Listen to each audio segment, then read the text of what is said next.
je vlastne to najhlavnejšie, pretože naozaj odovzdať tie ľudové tradície deťom, to je pre mňa prvé.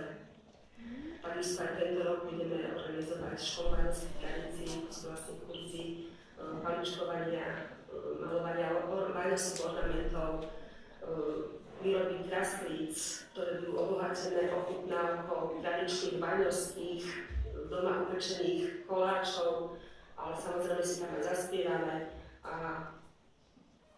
po vánočných a vo svojom najväčší sa porozprávame s tejto Vojskou napríklad, ktorá tu na nás pozerá.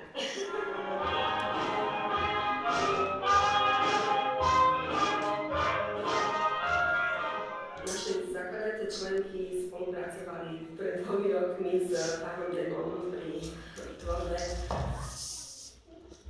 tohto krásneho spevníka, ktoré stále na skladu čerpáme.